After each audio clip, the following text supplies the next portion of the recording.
Assalamualaikum warahmatullahi wabarakatuh. Bertemu lagi dengan Pak Syaiful dalam pembelajaran sejarah. Bagaimana kondisi kalian hari ini? Bapak harapkan kondisi kalian sehat walafiat dan siap menerima pembelajaran di pagi hari ini. Oke, sebelum kita memulai pelajaran, marilah kita membaca dulu basmalah. Tujuannya apa? Agar kita mendapatkan keberkahan di hari ini. Bismillahirrahmanirrahim. Oke, sebelum Bapak menjelaskan materi kita di hari ini, Bapak sampaikan dulu tujuan dari pembelajaran kita. Jangan sampai kita sudah berjalan, kita sudah mempelajari sesuatu, tetapi kita tidak tahu tujuannya itu apa. Itu sangat fatal sekali. Oke, tujuan pembelajaran kita di pagi hari ini bisa kalian amati. Silahkan dibaca, dipelajari. Nah, untuk menjadikan tujuan ini dapat terlaksana, maka Bapak integrasikan dengan IMTA. Untuk pembelajaran hari ini, Bapak mengambil Quran surat Al-Baqarah ayat 66. Yang mana dengan tujuan ini, maka dibantu dengan IMTA, maka diharapkan kalian mengerti mengenai konsep sejarah. Bahwasanya sejarah juga ada di dalam Al-Quran, salah satunya di surat Al-Baqarah ayat 66. Nah, berbicara mengenai sejarah, tentunya kita tidak lepas dari karya sejarah. Pertemuan minggu yang lalu kita sudah membahas mengenai penelitian sejarah. Di pertemuan hari ini kita membahas mengenai historiografi. Apa itu historiografi? Masih ada yang ingat? Historiografi adalah penulisan sejarah. Apakah penulisan sejarah dari masa ke masa itu sama? Tentu saja berbeda. Kita lihat, historiografi di Indonesia dibagi menjadi 3, kolonial dan modern. Bagaimana ciri-cirinya, bagaimana penjelasannya, bagaimana contoh-contoh karyanya, kalian akan mengetahui setelah menyaksikan slide berikut ini. Baik, di materi kita hari ini kita akan membahas mengenai historiografi. Jadi di dalam historiografi di Indonesia itu ada 3 tahapan. Ada 3 tahapan. Yang pertama adalah historiografi tradisional, historiografi kolonial, dan historiografi modern. Di mana dari ketiga penulisan sejarah ini mempunyai karakteristik yang berbeda-beda. Karakteristiknya seperti apa? Bapak jelaskan. Yang pertama, historiografi tradisional itu menurut Taufik Abdullah, pada tahapan historiografi tradisional, penulisan sejarah yang dilakukan merupakan ekspresi budaya masyarakat pada masa itu.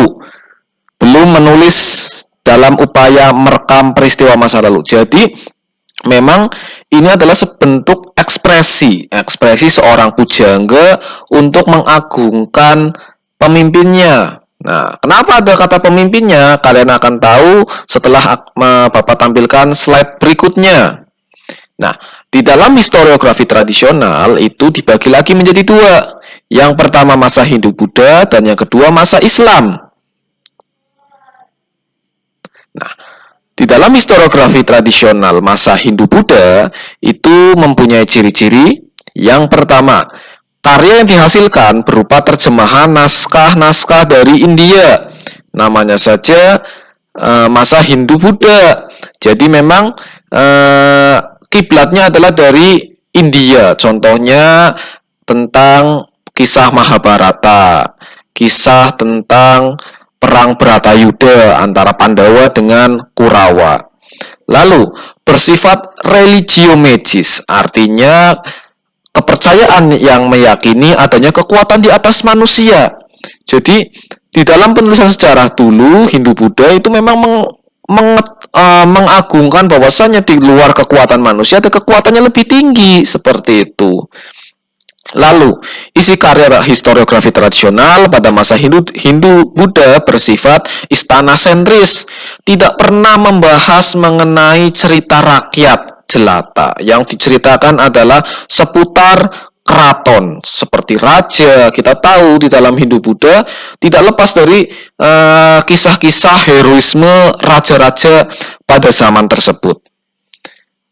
Nah, karya-karya historiografi tradisional pada masa Hindu Buddha bisa kalian lihat dari mulai Negara Kertagama, kisah Mahabharata, Ramayana sampai babat Arya Tabanan.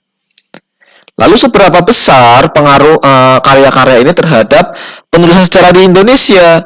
Kalian bisa mencari tahu setelah pembelajaran ini ya, karena ini termasuk tugas kalian. Lalu yang kedua, di dalam historiografi tradisional itu juga yang bercorak Islam. Ciri-cirinya mengandung unsur mitos. Kita tahu kalau kita membaca buku Babat Tanah Jawa, di sana sangat kental sekali unsur mitosnya. Mengenal unsur kronologi bersifat etnosentris. Contoh-contohnya bisa kalian lihat ada Hikayat Aceh, Babat Demak, Babat Tanah Jawi, dan Babat Giyanti, seperti itu. Lalu yang kedua adalah historiografi kolonial. Ini ditulis pada masa penjajahan Belanda. Tujuannya apa? Tujuannya untuk melegitimasi bahwasannya orang-orang kolonial di Indonesia itu mereka mempunyai misi tersebut selain menjajah. Ciri-cirinya bersifat Netherland sentris atau Eropa sentris. Kiblatnya memang Belanda atau Eropa. Jadi orang-orang Belanda, orang-orang Eropa ya memang di atas pribumi menurut pandangan historiografi kolonial. Lalu bersifat subjektif, memang lebih mengarah ke unsur kepentingan kolonial. Lalu mengabaikan sumber-sumber lokal. Nah, inilah pentingnya penulisan sejarah yang ditulis oleh orang Indonesia di dalam historiografi kolonial, mengesampingkan unsur-unsur Indonesia. Jadi yang dipikirkan adalah kepentingan Barat, seperti itu. Nah, kelemahan historiografi kolonial antara lain yang pertama subjektivitas tinggi, kurangnya data kualitatif dan sumber lokal, serta sumber terbuka masih terbatas. Ya, tadi seperti Bapak sampaikan, memang hanya untuk kepentingan kolonialisme. Lalu, contoh-contohnya seperti apa saja? Wah, ini lumayan banyak ya. Bisa kalian cari. Nah, ada salah satu yang sangat familiar dengan kita tentang History of Java. Ini bukunya cukup tebal, menceritakan tentang kehidupan masyarakat Jawa pada masa penjajahan dulu. Ditulis oleh Raffles, seperti itu. Lalu yang terakhir adalah historiografi modern. Yang pertama, karya-karya sejarah yang ditulis oleh penulis atau sejarawan dengan menggunakan metodologi kritis dan modern. Jadi di sini unsur kekritisan sangat ditonjolkan. Bahkan kita di sini menggunakan ilmu-ilmu bantu, baik ilmu sosial maupun ilmu-ilmu yang lain. Tujuannya untuk membuat historiografi atau penulisan sejarah yang benar-benar objektif. Ciri-cirinya bersifat Indonesia sentris. Kita tahu bahwasannya bangsa Indonesia itu juga berhak menentukan sejarahnya. Seperti itu. Bersifat metodologis, ada metodenya, tidak asal sembarangan, tidak asal pernyataan pribadi, tetapi memang harus ada metodologisnya.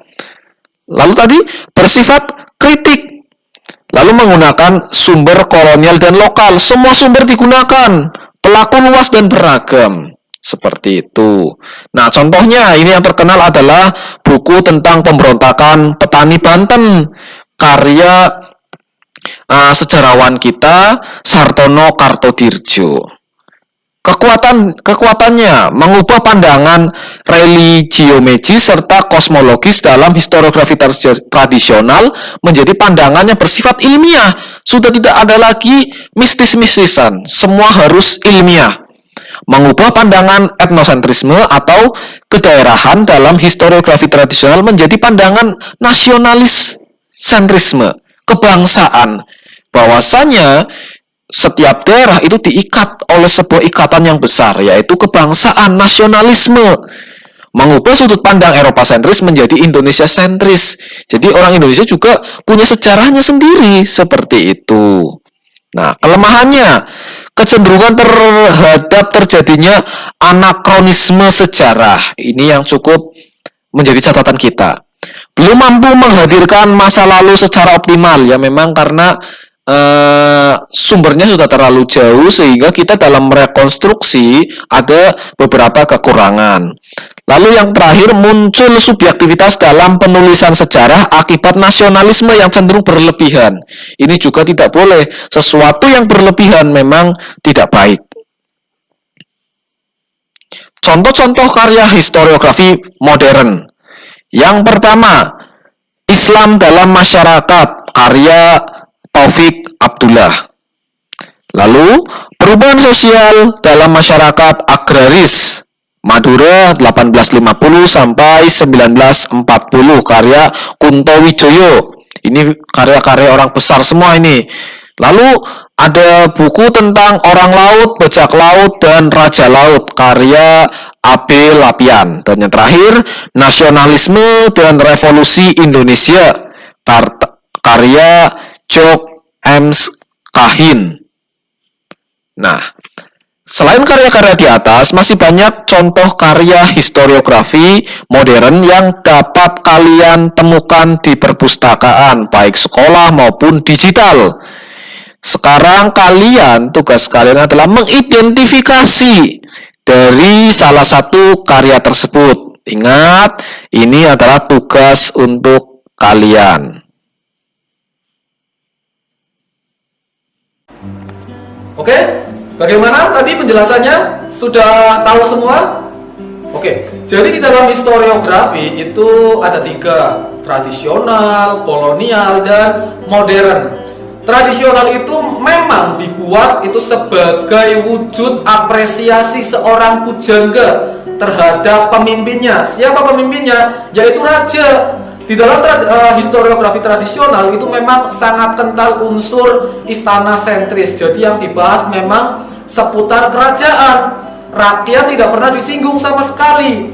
Makanya di dalam penulisan sejarah terdahulu sangat kental sekali unsur-unsur raja, unsur-unsur tentara, karena memang fokusnya hanya istana sentris, istana sebagai pusat kajiannya.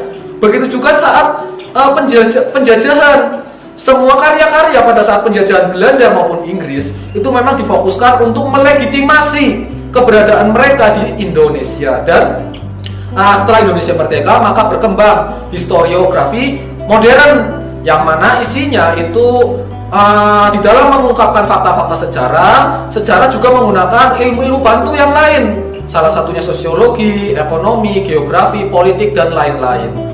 Oke, sebelum menutup pembicaraan kali ini, Bapak ingin menampilkan satu pesan dari salah satu tokoh besar, yakni Kiai Haji Abdurrahman Wahid. Pesannya apa? Silahkan kalian lihat.